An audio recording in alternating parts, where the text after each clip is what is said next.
Hello and welcome to the 10,000 Hour Community.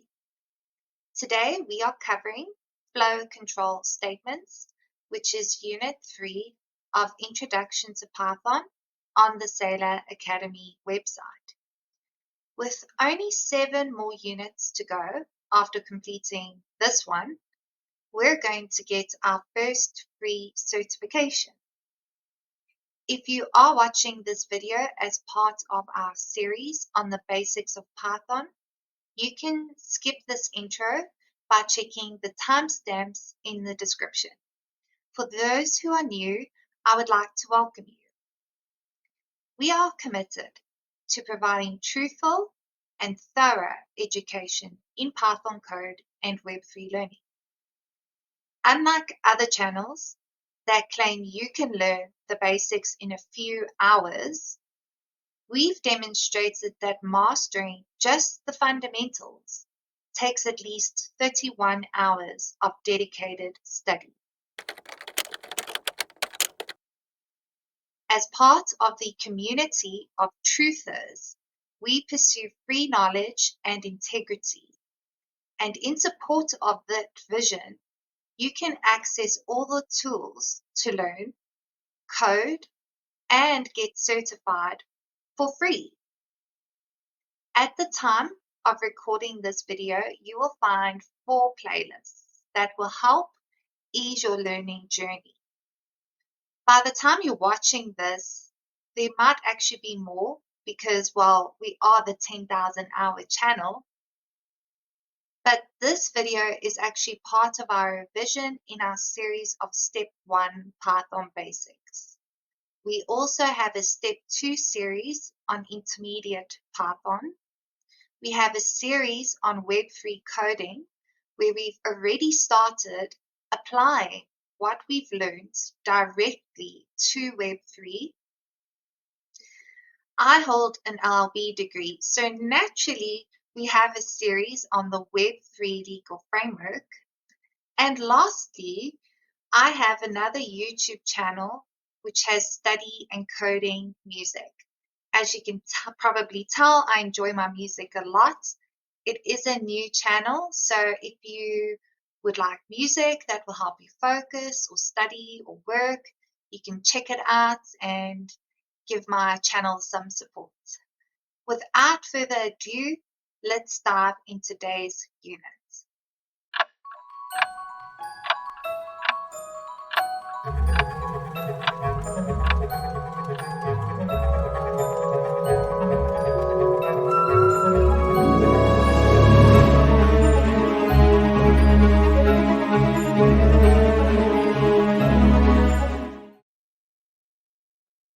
So we are here on the learn.saylor.org website. We are on CS105, Introduction to Python, and today we are looking at Unit 3.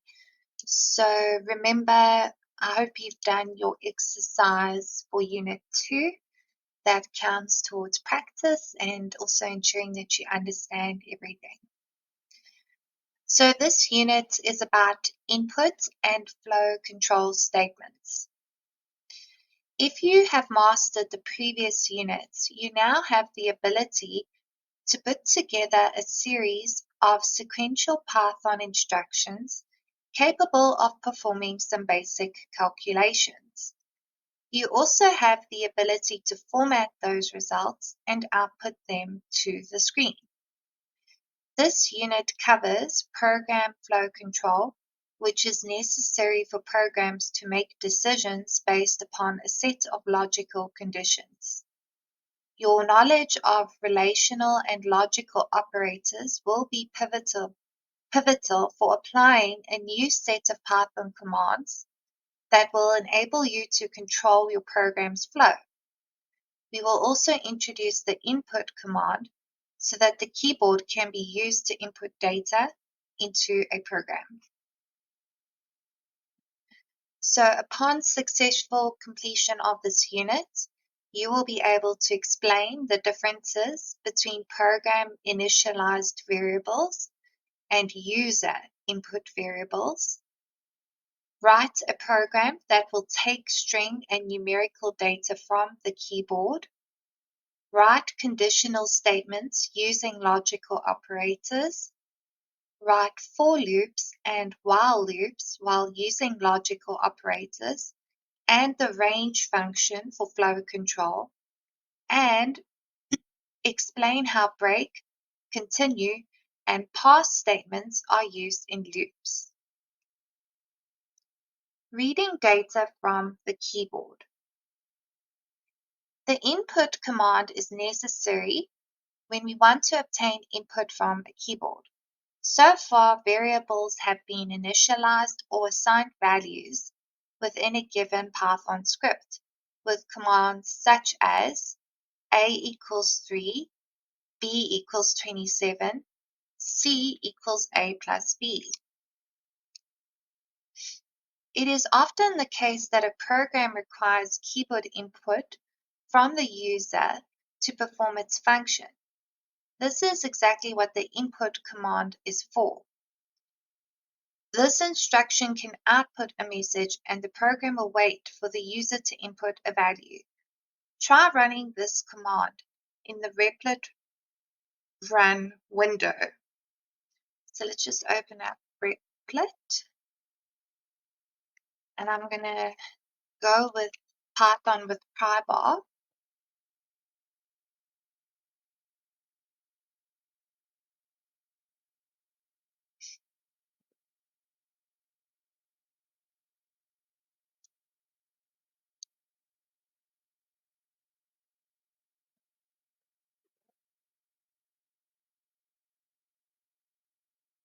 Okay, so we've got the console log working. So we are going to say we're going to create a variable called city and we're going to input a string.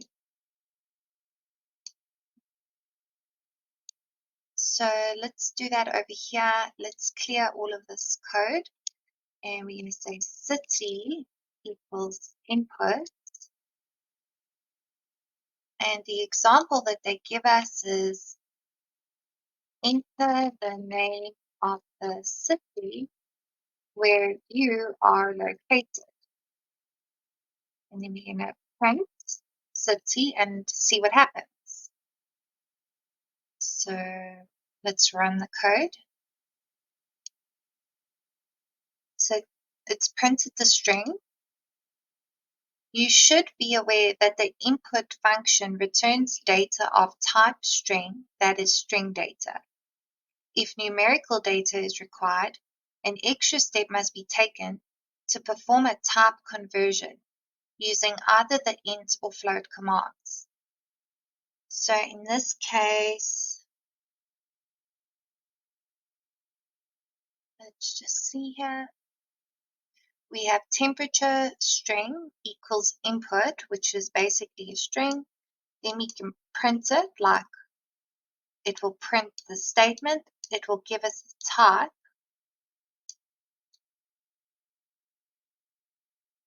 And then we can also use int and float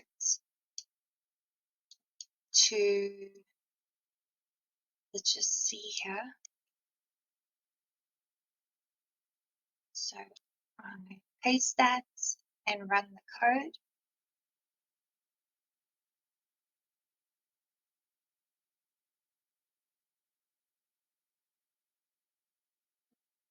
Do we have to say South Africa? Sorry, not country. It would be Germans.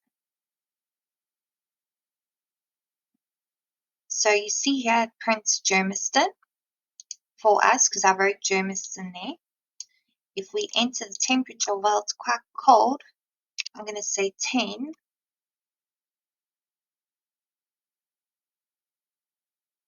So the temperature 10, int 10, float.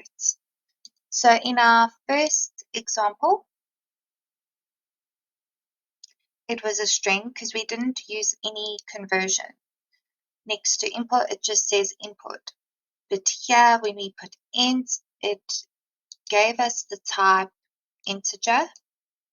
And here where we put float in front of input, it gave us the type float.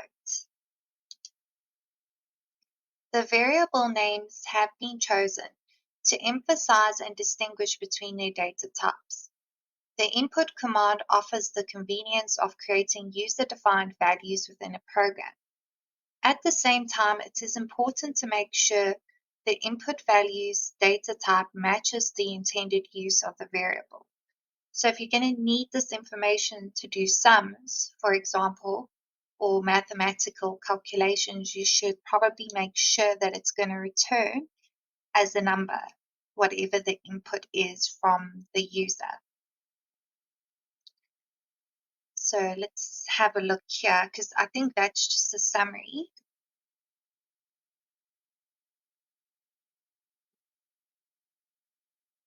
So when they say here, the input command is necessary when we want to obtain input from a keyboard, that would be the user.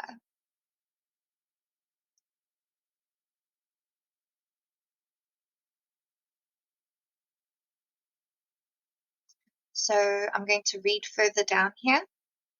The programs we have written so far accept no input from the user.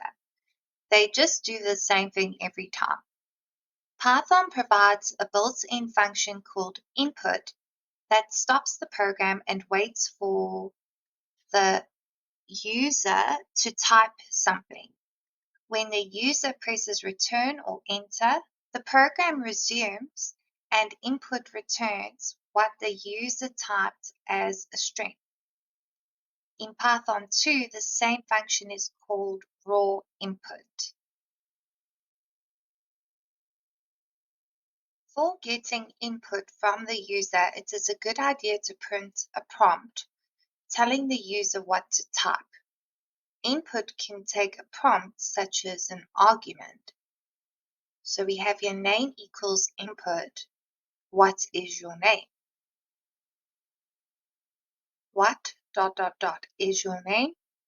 Arthur, King of the Britons. Name? Arthur, King of the Britons.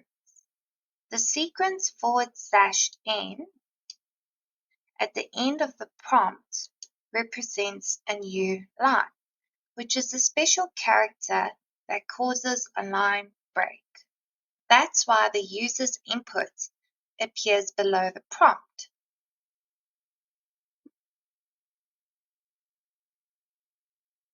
If you expect the user to type an integer, you can try to convert the return value to int. So we have prompt equals, then we have our string, then we have speed equals input prompt. What ... is the airspeed velocity of an unladen swallow? 42. And then we just say here, so we convert it, we put int in front of speed. Okay, so you've got speed here. The input is prompt, and then we just convert it to an int by putting int in front of it. But if the user types something other than a string of digits, you can or you will get an error.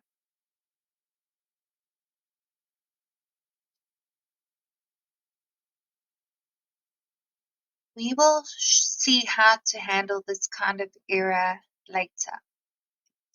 So we are going to mark this as complete. The error is invalid literal for int with base 10.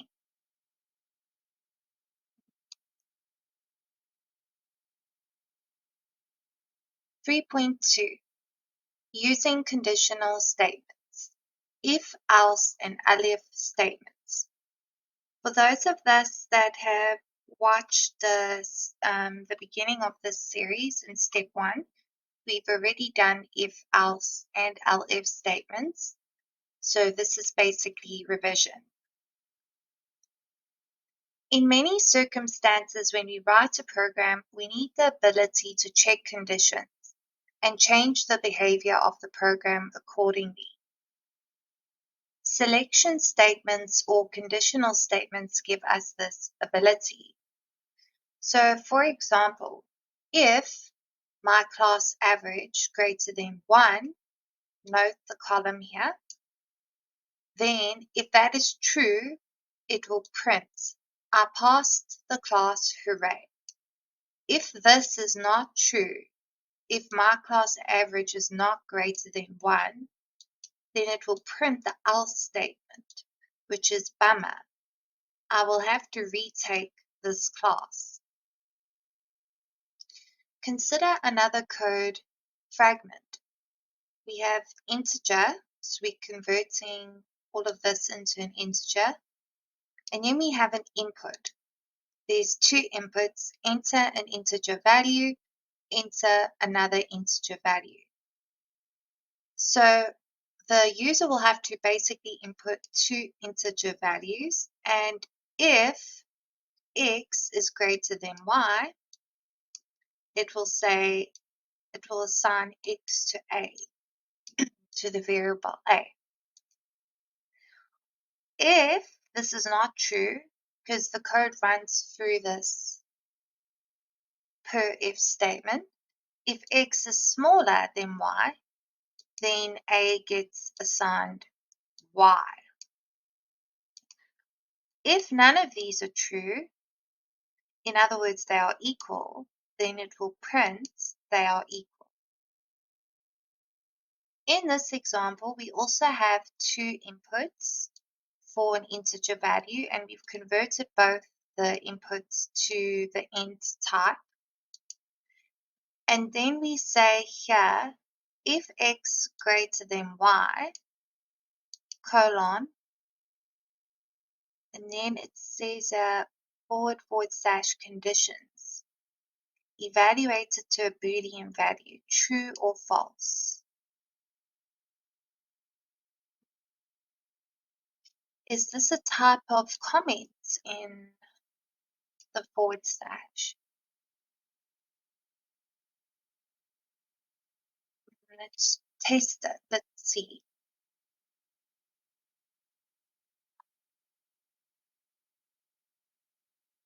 What happens if we run?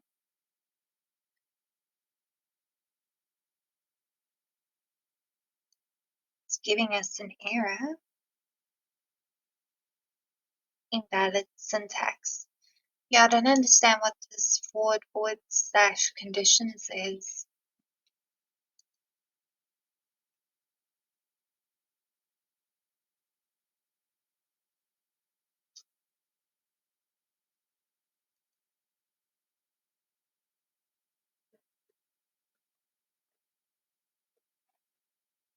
We can check quickly with ChatGPT.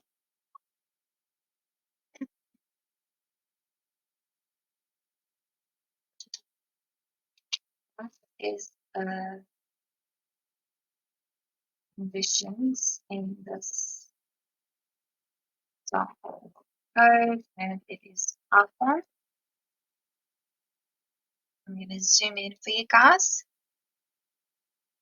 Yeah, so it's not a comment. In Python, /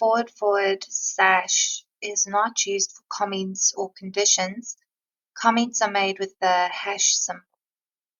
The code you provided seems to be using / conditions incorrectly.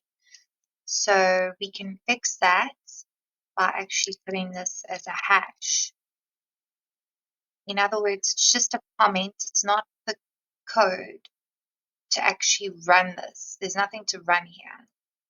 So now unexpected and insert block.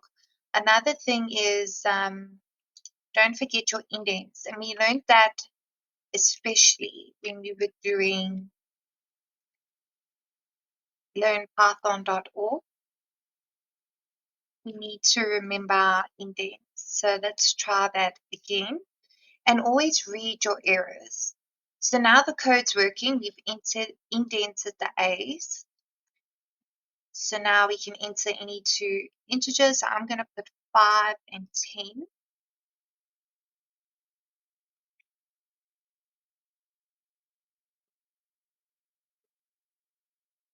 Or, you know what, let's run the code again. But I'm going to put two of the same numbers, so it should print the string. They are equal. Obviously, we weren't going to know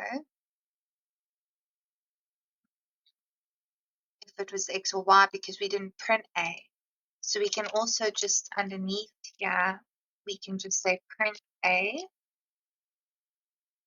And then let's try the code again.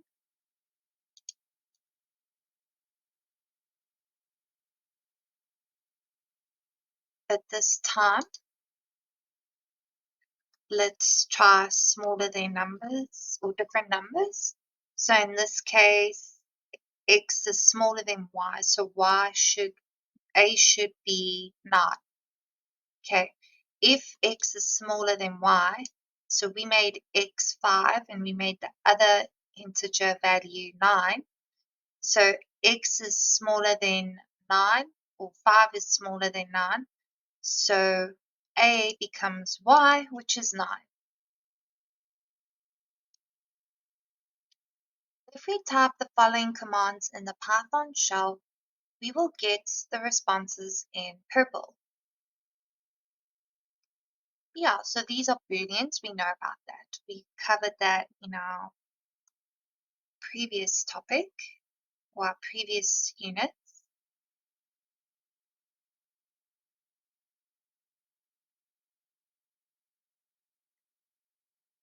If-else statement, multi-branch if-else statements. So we have a variable here that we've called test score, and basically a user will put in an input, for example, the test score, and that will get converted to a float data type. And then we have the following if-else statement. So if test score is greater than or equal to 90, it will print this is an A grade. If this is not true, then it will check this one. If 80 smaller than equal test score smaller than 90, in other words, there's two conditions here. If 80 is smaller or equal, this is a B grade. In other words, a result between 80 and 90 is B grade. A result between 70 and 80 is C grade, and between 60 and 70 is D grade. Now, if none of these conditions are met, in other words, you've got less than 60, then it will print the else statement, which is unfortunately this is an F grade. Notice here how we actually have two conditions to be met effectively within this if statement, which is that the score must be less than 70, but it must be bigger than or equal to 60, and the same here.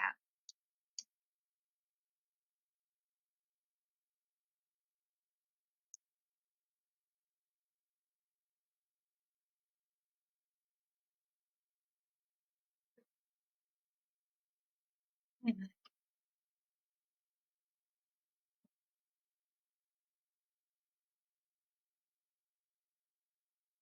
Quality and relational operators.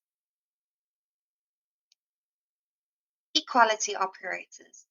An equality operator checks whether two operands' values are the same, equal, or different, which is exclamation mark equal. Remember what operands are. So we have our operators, like plus, minus, and so on. And then our operands are the two values that we are comparing. Remember that equality has to be two equal signs, not one. We use one equal sign for assignment to a variable of a value. So A equals B means A is equal to B. A not equal to B means A is not equal to B. These expressions evaluate to a Boolean value. A Boolean is a type that has just two values, true or false. A relational operator checks how one operand's value relates to another, like being greater than. So in this case, A smaller than B, or A greater than B, or A smaller than equal to B, or A greater than or equal to B. Operator chaining. Python supports operator chaining. So this is what we saw in our previous example, right on the previous page, where it looked like two conditions had to be met in order in other words, the grade had to be within a specific range. So we see here in this example, it determines whether B is greater than A, but less than C. Chaining performs comparisons left to right, evaluating A smaller than B first. If the result is true, then B smaller than C will be evaluated next. However, if A smaller than B, the first comparison, is false, then there is no need to continue evaluating the rest of the expression. So keep a note of that.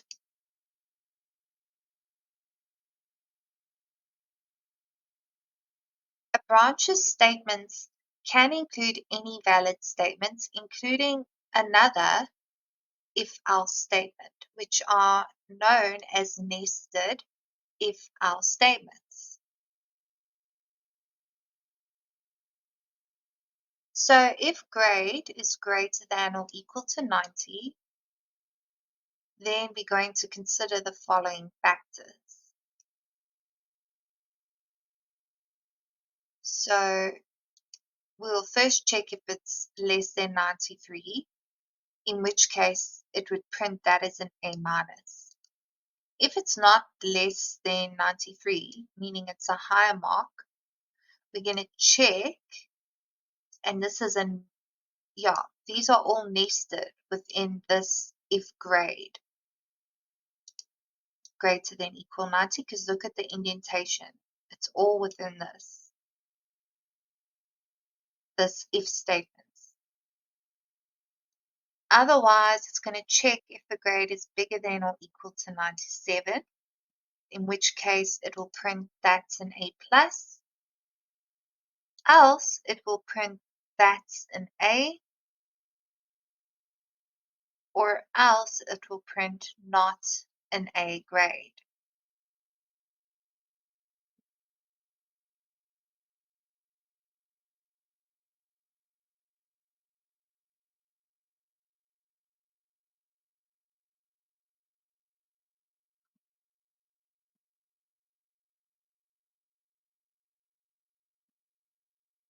So I'm just trying to assess here, if the grade is 78, I think this else statement here at the end needs to be indented back. So that is not correctly done.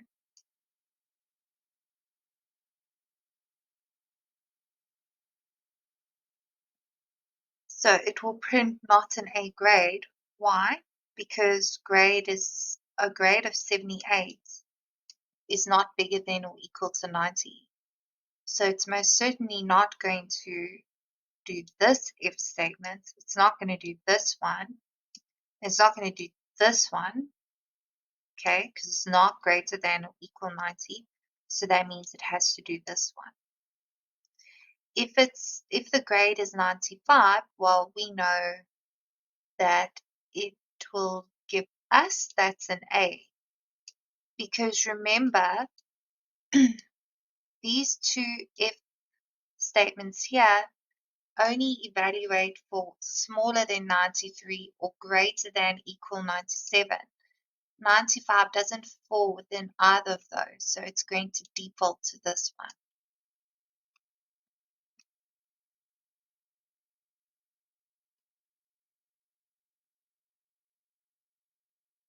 For the code snippets below, make sure to note that multiple if statements can execute when a given condition is satisfied. So if number greater than equal 10, print A. If number greater than equals 0, print B. If number smaller than 0, print C. And if number smaller than -10, print D. So what would the program output if number equals 12? It should print A. So let's test that in our Replit folder. So I'm going to just enter that in, and then I'm going to say num equals 12. So it should print just an A as a string. So it's printed A, sorry, and it's also printed B. So I forgot, if it's greater than equals 0.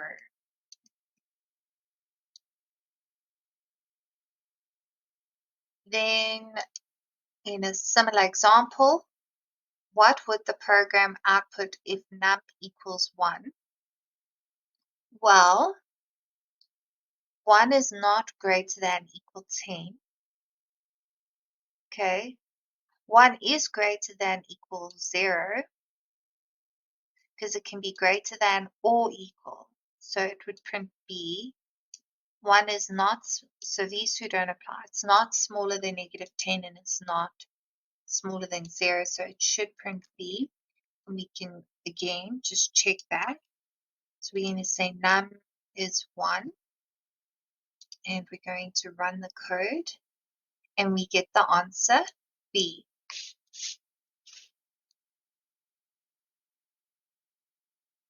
If it's -1, then we should print C. So let's put -1 here. I think it's effectively the same code. So print C, because -1 is smaller than 0.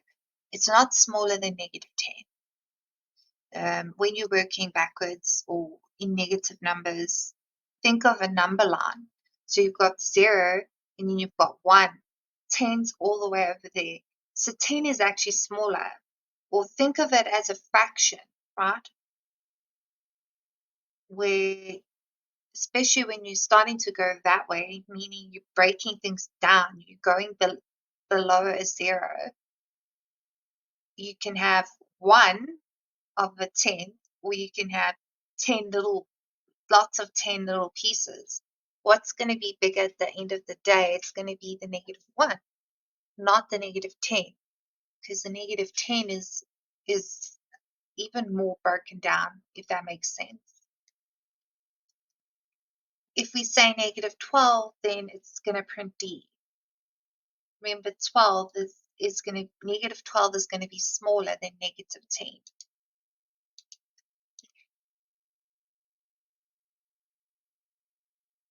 So you see it prints D. And it also prints C because, of course, it's smaller than 0.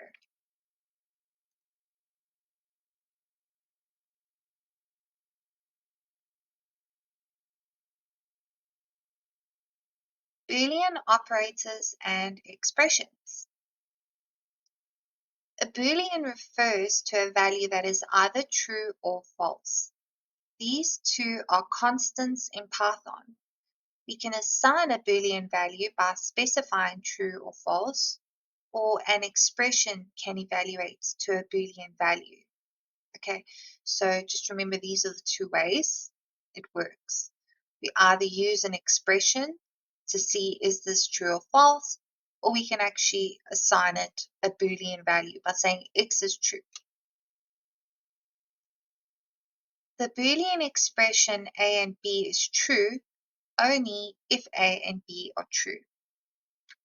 Okay, so remember when we're using and, they both have to be true. Okay, you can't have one of them true.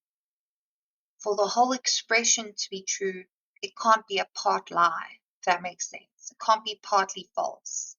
So if one of them is false, the whole thing is going to be false because they both have to be true. That's why they use the word and. However, if we're using or, that means this can be true or that can be true. If you think about it logically, only one of them needs to be true in order for the whole statement itself to be true. It's only if they are both false that you will get a false output. Okay.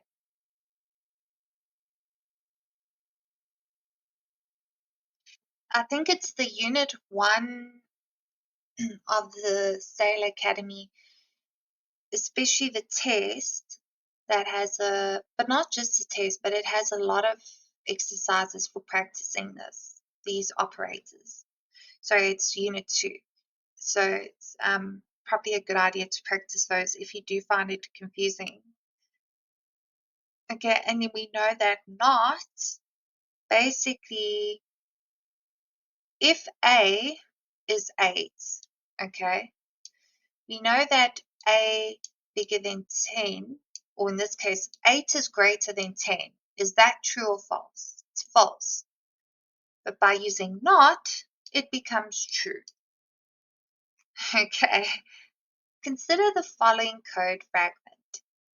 If letter equals the string A, or letter equals the string B, print help. So letter must either have A or B, okay? elif letter equals C, or letter equals D, print we're in trouble. So if it doesn't have A or B, it doesn't have to have both, because this is an or, it's going to print help. Okay. If it does have A or B. But if it doesn't, it's going to check. Does it have C or D? Remember, only C or D, doesn't have to be both. If it has C or D, it will print we are in trouble. But if it doesn't have A, B, C, D, it's going to revert to the else statement, because effectively both of these are false, and it's going to say we are good.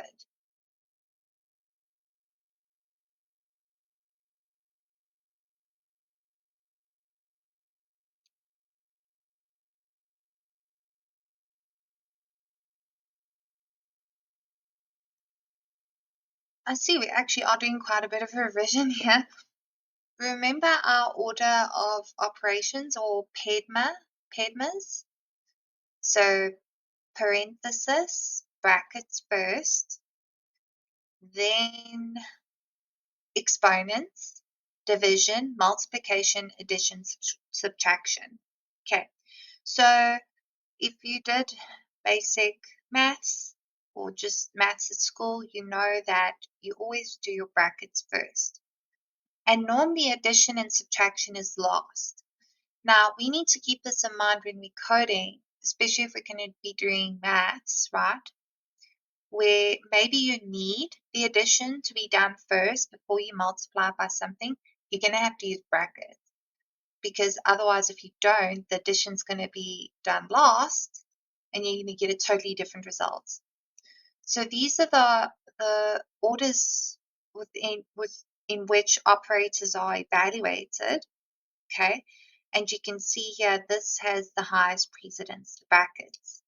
So it's going to do this whole sum first and this whole sum first, okay, before this value is subtracted.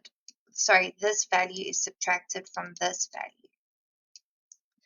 But also now, remember, this 2 plus 5 is not in a bracket. You can have brackets within brackets. So based on PEDMAS, it's going to say 5 times 3 first. multiplication comes first, and then it will add 2. And the same here. Within this sum, it's going to do 5 divided by 6 first and 2 times 4 first before they are added together. Then after that, we have our exponents. We have our, I forgot what this is called, but I know it's if you're doing division, it's going to return the integer result, the nearest whole integer result. Because sometimes when you get division, you get remainders, right? So that's going to mean you're going to get a floating point data type. So if you don't want a decimal, you don't want to work with float numbers, then you would use this for division.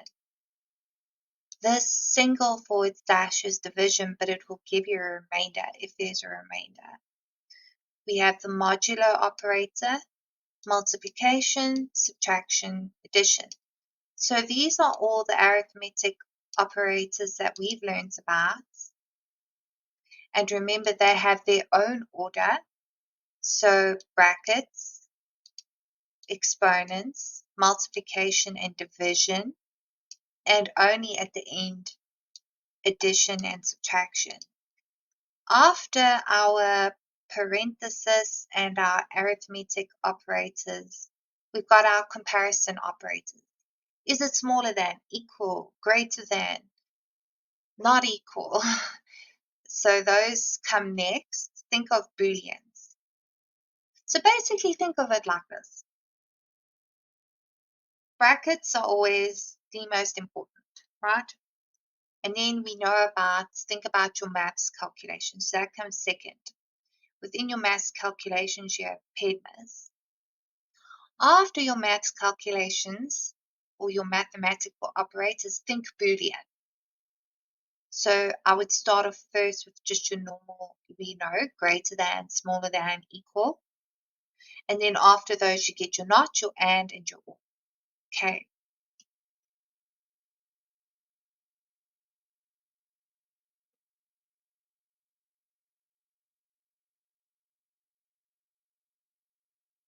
So this is something, actually, I'm very happy to see this.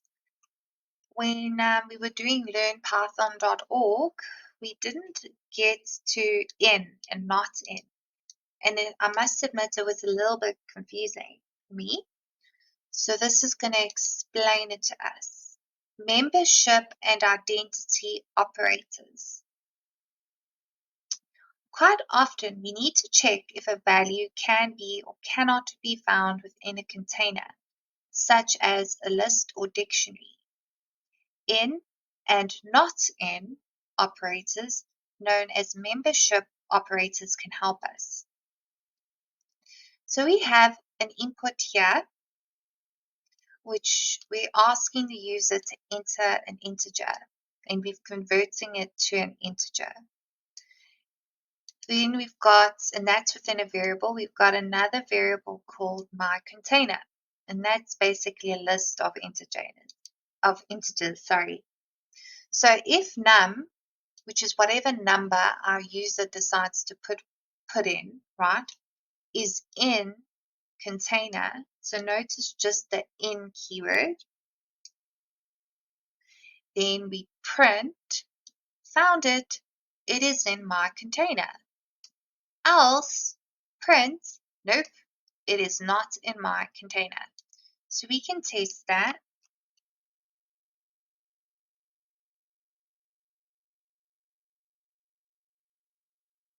So we're going to let's enter a number that we know is in the list, like 3.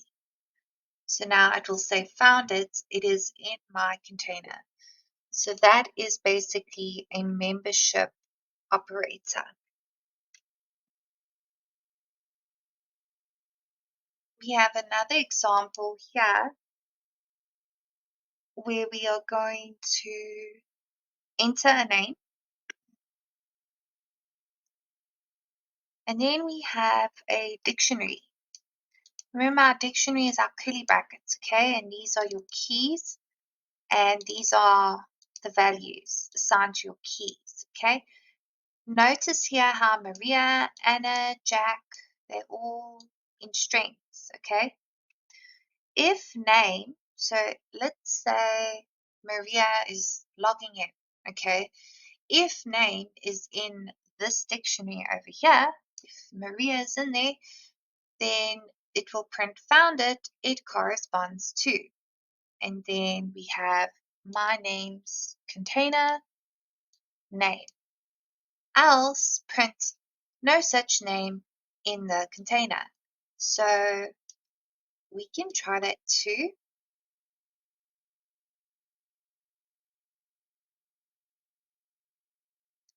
I'm going to try my name, Christina. No such name in container.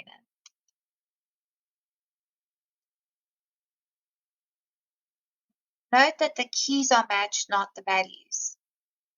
That is important to note. Remember I told you these are the keys, okay? So it's not going to, if you put in 19, okay, it's not going to pull in a match. It's going to be false even if 19's there, okay? Because only the keys are matched, not the values. Sometimes we want to determine whether two variables are the same object. Is and is not operators, known as identity operators, can help us out. Identity operators return true only if the operands reference the same objects, but they do not compare object values. So that sounds a bit confusing, but let's just look here. So we have two lists. My container, which is a list of numbers 1 through to 7.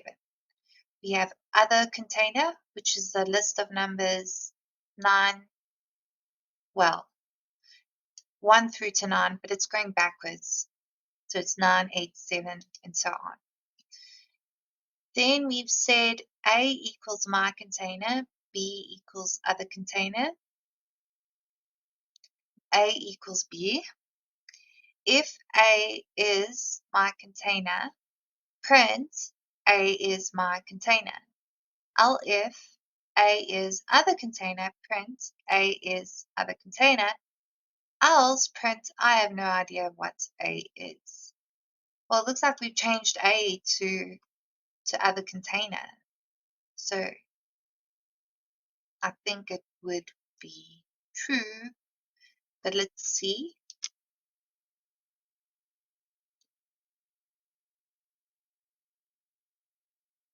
So let's run the code and see what we get. A is other container. A is other container. A is.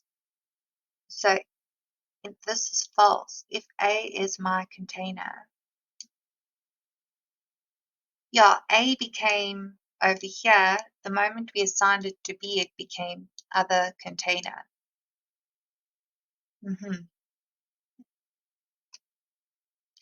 So what would happen if we didn't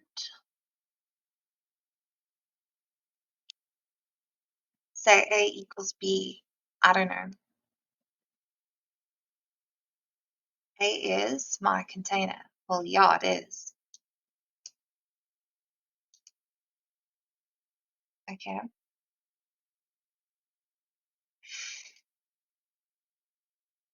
Some of these examples are weird. Code blocks and indentation. So we've already encountered an error with poor indentation or not choosing indentation. So we have here an input where we want the user to enter a value. It will be converted to an integer and it's assigned the variable name A. So in other words, if A greater than 5, so if the user enters a number that's bigger than 5, then my string equals input into a word. Print my string star A. My string star A.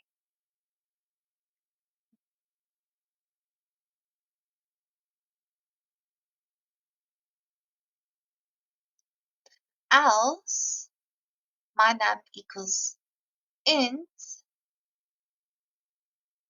In other words, if it's not greater than 5, it will say enter an integer,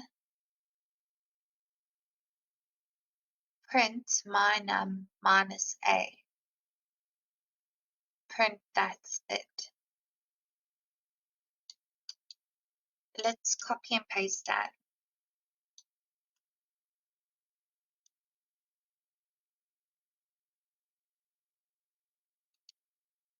So I just find it easier to use tabs for the tab key for indentation, not like spacebar. So we need to, first of all, enter a value. So let's say 6. Enter a word. Enter a word. Okay. Hello. Hello. Oh, okay. So it's printed hello how many times? 1, 2, 3, 4, 5. Print my string. So I said 6 times 5. Or it's going to enter hello 5 times. 1, 2, 3, 4, 5, 6. Not sure why I get 6. Oh, my string is hello. That's why. My string is the word I chose to put in, which was hello. And we're saying hello times the number I chose, which was 6. So it's done the word 6 times. Let's try a smaller number, and then it's going to ask us to do, oopsie, sorry, I didn't mean to do it there. So let's try 4, because that's smaller than 5. It's going to ask us to do another integer, and then it's going to subtract them. It's going to say 4 minus my num, which is the number I'm going to choose now, minus 4. So I'm going to say 4 again. It should say 0. Be consistent. Either use 4 spaces or a tab. So I like to use tab. Then we have another code fragment.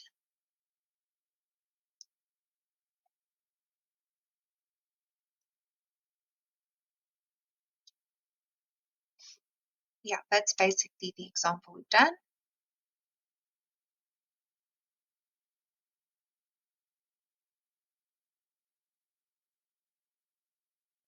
Conditional expressions. A conditional expression has the following form. X equals 5 if A is smaller than 10, else X equals 6.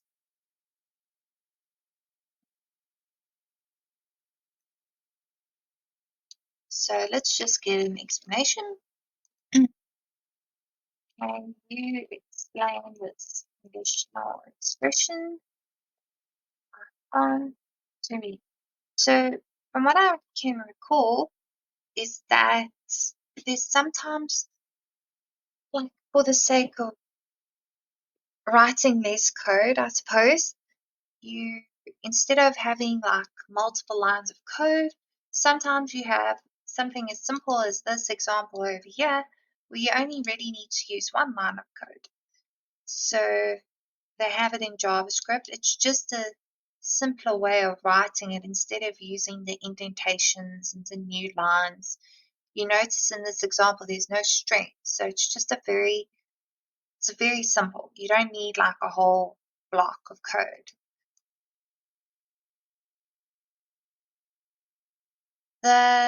So it's shorthand, basically. The conditional expression x equals 5.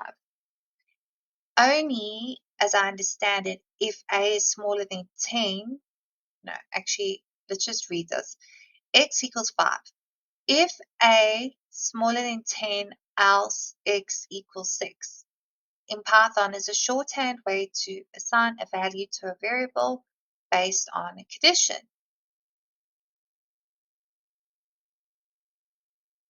This is known as ternary conditional operator or conditional expression.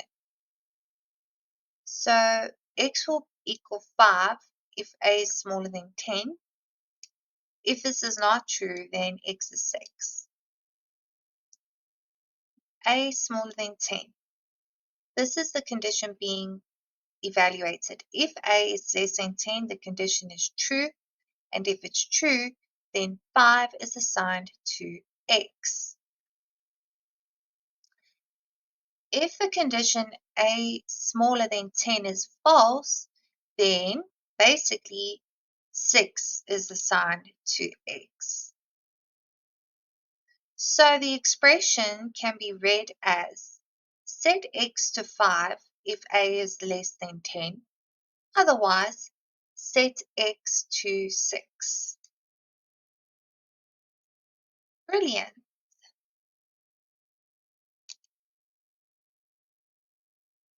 So we even know about the ternary operator.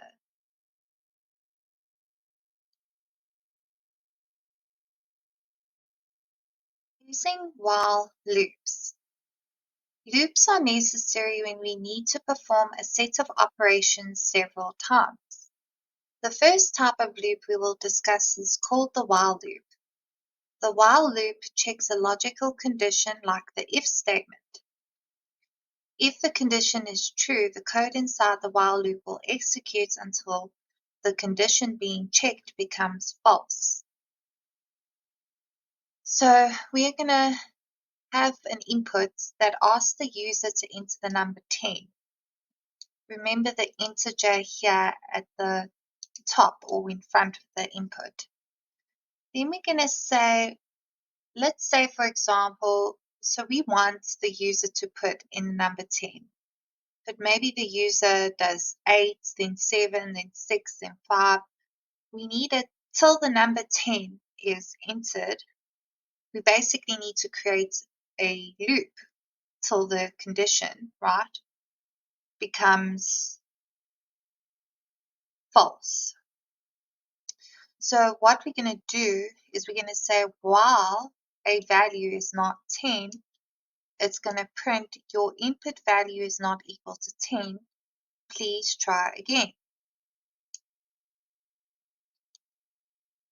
And then it's going to again, notice this line of code here, enter the number 10.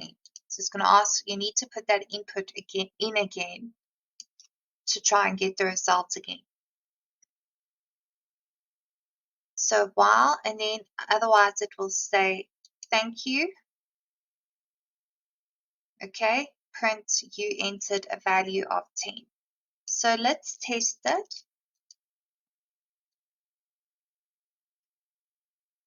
And let's run the code. And we're going to put in 8, nope, 1, still not working, 2, until we do 10. Okay, now it says thank you. You entered a value of 10 and it's no longer asking us for an input.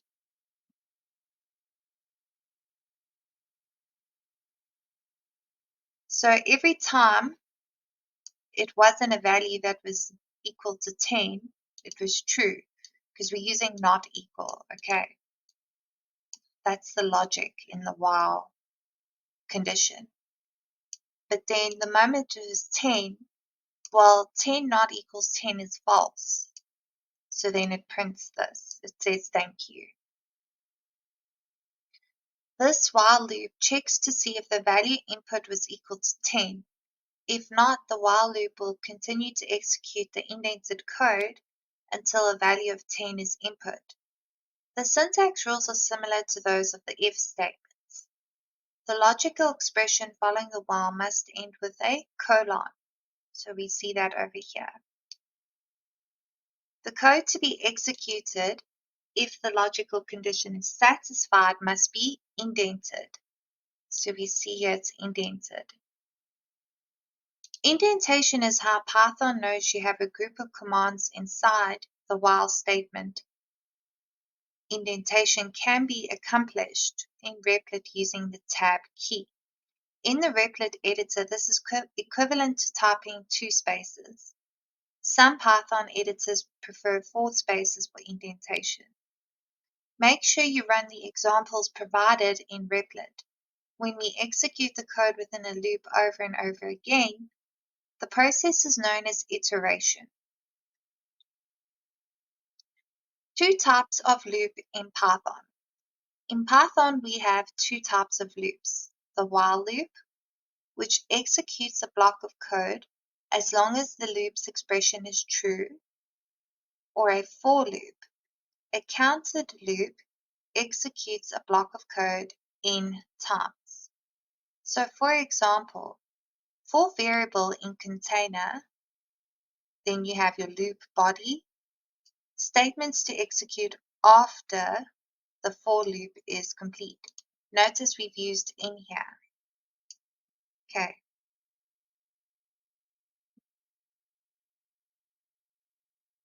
And I've got an example here. Looks like for a game.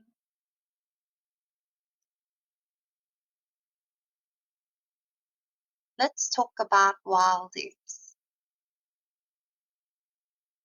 While x is greater than 0, again, it's going to ask us to put in an integer. It's going to print star, star, star, x equals x minus 3. Remember, x is whatever number the user inputs. If it's not greater than 0, okay, it's going to print the end. Okay, so this must be true for this to happen. X must be greater than 0. The moment it becomes false, okay, then it will print the end.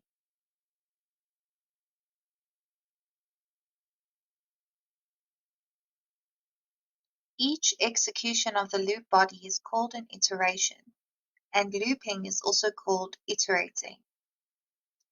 While loops, common errors. An infinite loop is a loop that will always execute because the loop's expression is always true.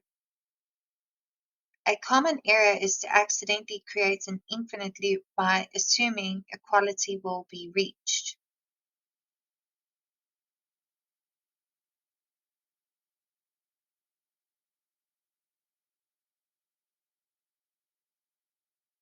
And they didn't go much into for loops. It looks like we're done.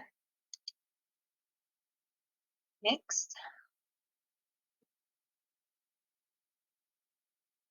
Here we go. Using for loops. The for loop is useful when we know how many times a loop is to be executed. Rather than basing the number of iterations on a logical condition, the for loop controls the number of times a loop will iterate by counting or stepping through a series of values. So remember, and now we're going to look at range. Remember that it's important to distinguish when you're going to use a while loop, which is basically when you have a condition that needs to be met, or a for loop when you have an idea of how many times a loop is to be executed. So in this example, for I in range 5, print I. What the range 5 does is it creates a series of 5 values from 0 to 4 for the variable I to cycle through. The statement for I in range 5 effectively means use the variable I to count through 5 values starting at 0 and stopping at 4. Python by design begins counting with the value 0. Also, once again, pay close attention to the placement of the colon at the end of the for statement as well as the indentation. So there's our colon and there's our indentation. The syntax rules should look very familiar at this point. They are exactly the same as for if statements and while loops. So we have here n equals 8. Sum val or val equals 0. For I in range n, which is basically 8, and in this case it would be 0 to 7 because Python automatically begins counting from the value 0. What will happen is it will print this, but before that, we add in here that we will take sum val, which equals sum val plus I. Why plus I? Because it's a loop and we're using a range. So it's going to go from, in this case, 0 to 7. Okay. Print. Adding I to the previous sum equals sum val. So basically, sum val equals 0. So starting at 0, and then it will print each iteration within our range. It's an iteration because it's a for loop, and our range is 0 to 7. This loop counts from 0 to n negative 1, where n has been set to a value of 8. An initial sum is set to 0, and then successive values of the variable I are added to the sum each time an iteration of the loop takes place. In other words, the loop counter variable I can be used within the loop as it is being updated. As you will see, the loop variable is often used as part of some computation within the loop. So let's print that and see what we get. Copy that, sorry. So if we run that code, adding 0 to the previous sum equals 0. Because remember, we start at 0, and this was our initial value. Okay, and then we're going to add what? I, but I is starting at 0, so it's 0. So now the next iteration, because our range is 8, is going to start at 1. So we're going to add 1 to the previous sum, which was 0, and so we get 1. Our next iteration is 2. We're going to add 2 to the previous sum, which is 1, so 2 plus 1 is 3, and so on.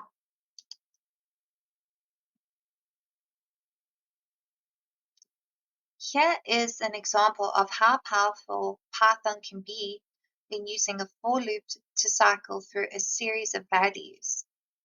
So we have str val equals the string forever, and we have count equals 0.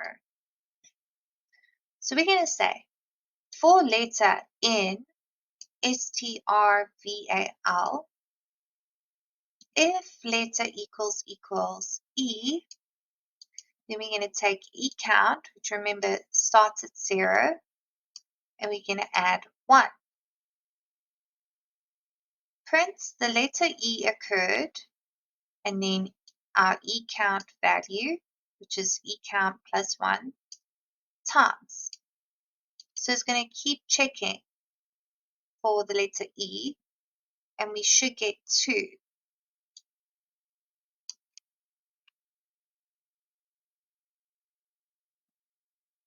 So if we run this code, the letter E occurred 2 times, and it's a loop, so it kept going and going and going, and we use a for because although we don't know how many times we're going to run the loop, we know that it's within this range of this word. So think of a range of numbers or a range of letters. But there's another important thing about this block of code here, which is notice how the if statement is nested. In other words, indented within the for loop. This is the for loop, and within the for loop, we've nested in this if statement. The variable letter cycles through each character in the string str val, which has been initialized to the string forever. If an E is found while iterating through each character, the count variable is incremented. When the loop is finished, the number of occurrences is output to the screen. It is also possible to nest loops within loops. We will discuss more of these loops as we go deeper into the course.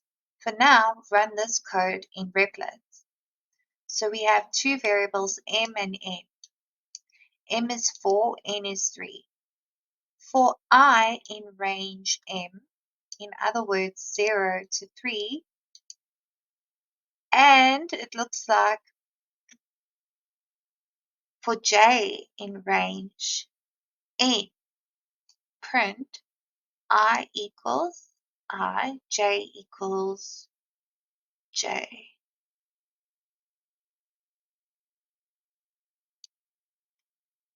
So let's run it and see what happens. Stop and run.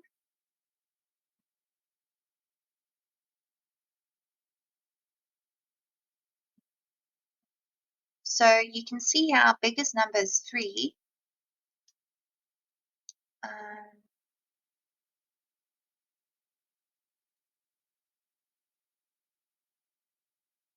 This is called a nested for loop because the inner for loop, depending on the variable j, is nested within the outer for loop, which depends on the variable I.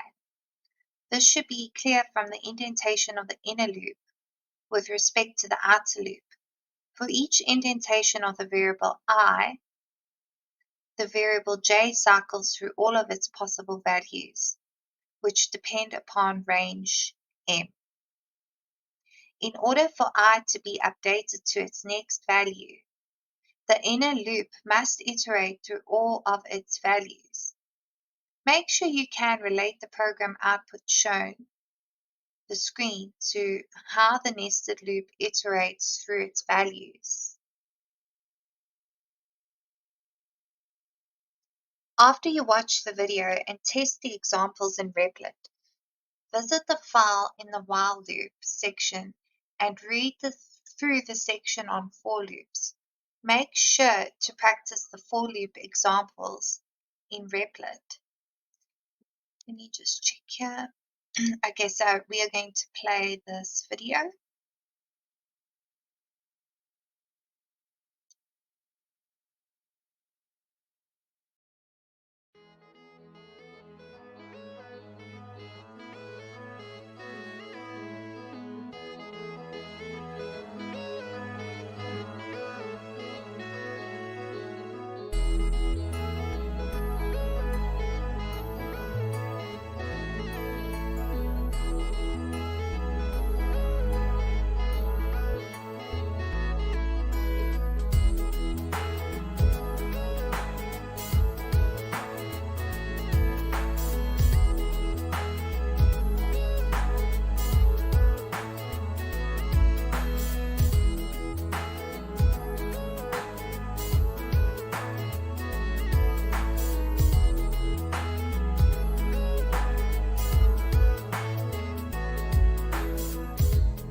Okay, so we can mark this as completed.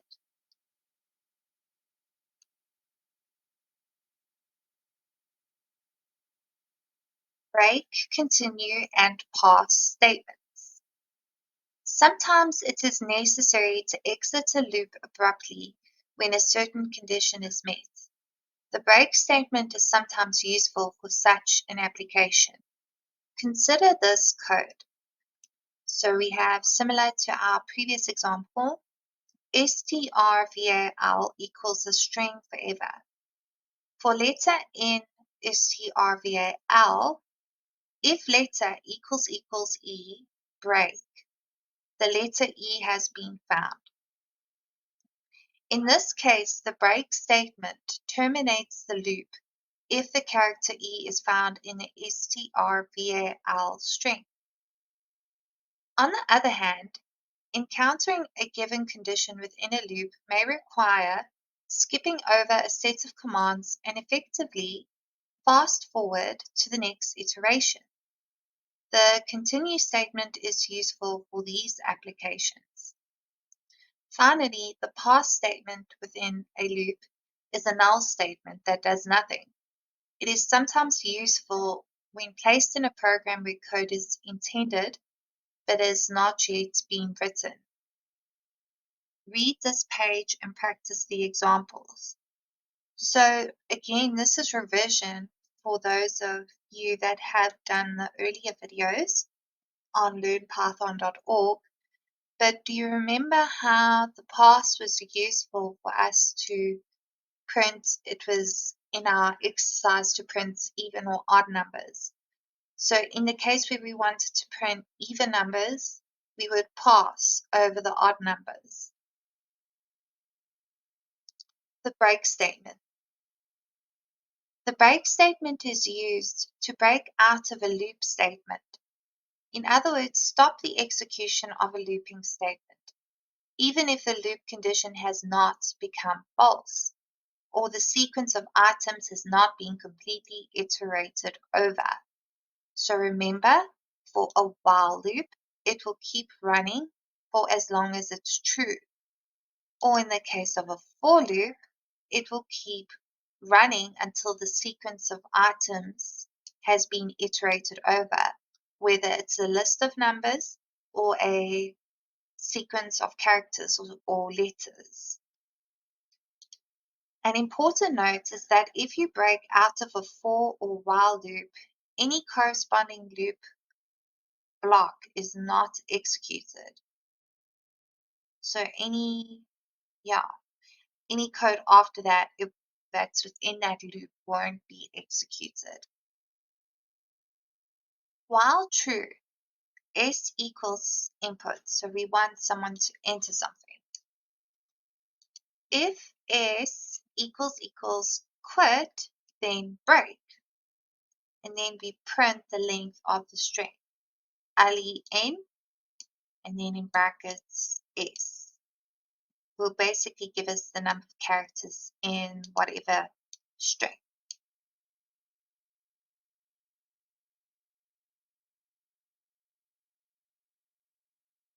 Otherwise, it will print done.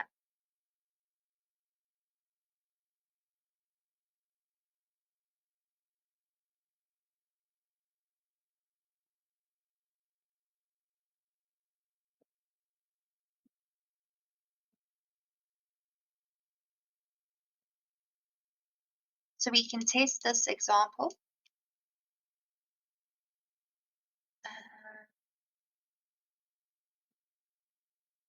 So let's mess around with a few words. So we can, so remember this is true. So the way I understand it, there's no limitation as to what can be true in here unless it equals quit. In that case, the loop will break.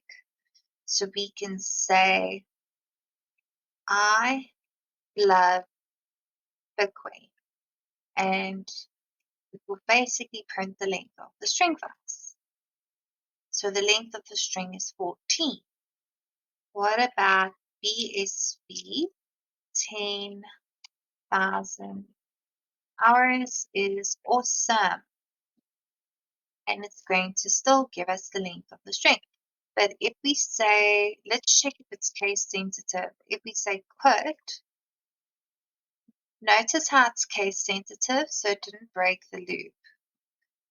So it's told us the length of the string is 4, but if we put it in lowercase, then it will say done.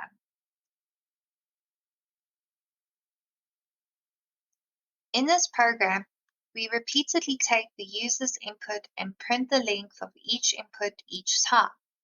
We are providing a special condition to the loop to the stop per. We are providing a special condition to stop the program by checking if the user input is quit. We stop the program by breaking out of the loop and reach the end of the program. The length of the input string can be found out using the built-in len function. Remember that the break statement can be used with the for loop as well. Programming is fun when the work is done. If you want to make your work also fun, use Python. Oh, so that was the input. The continue statement. The continue statement is used to tell Python to skip the rest of the statements in the current loop block and to continue to the next iteration of the loop.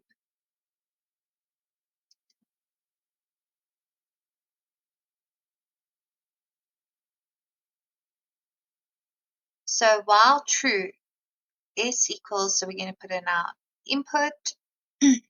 If S is equal to quit, it's going to break. Now we're adding another if statement. If the length of the input is smaller than 3, it's going to print too small, and then we're going to say continue and print input is of insufficient length. So let's experiment with that a little bit.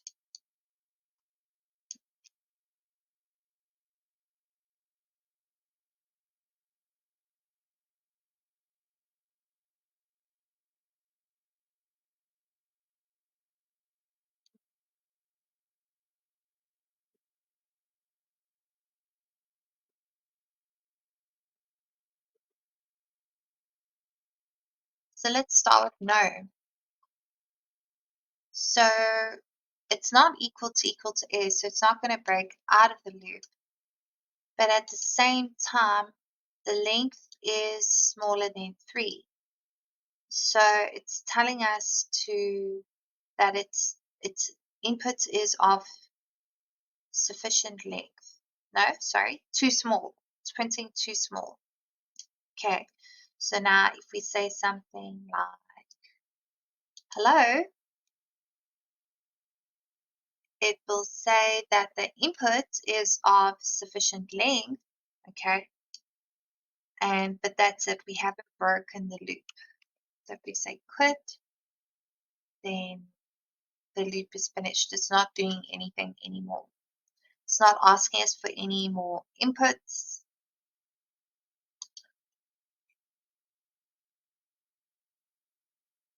In this program, we accept input from the user, but we process the input string only if it is at least 3 characters long.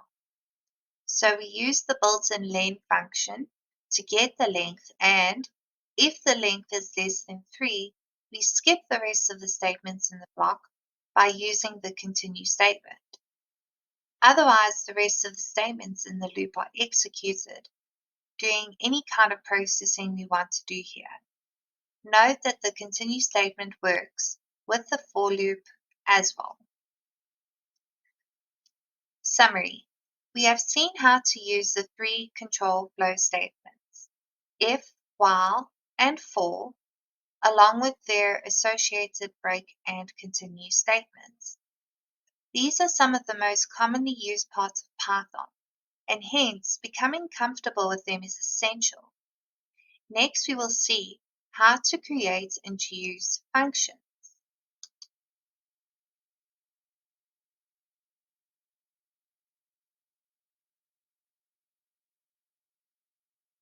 So it looks like they've got some supplementary videos. These are probably going to be of a longer duration, but I do think it's a good idea probably for you to watch them,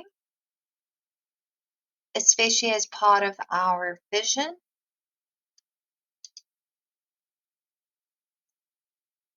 And it looks like that this has brought us to the end of Unit 3. I just want to make sure.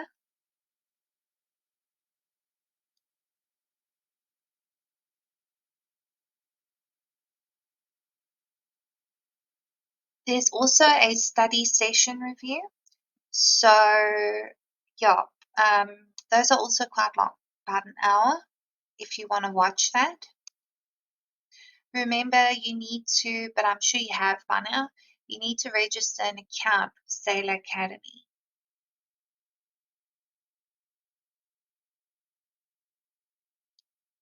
Okay. So now all we have to do is our assessments, in which case I'm going to do that, and I will see you guys in the next video for Unit 4.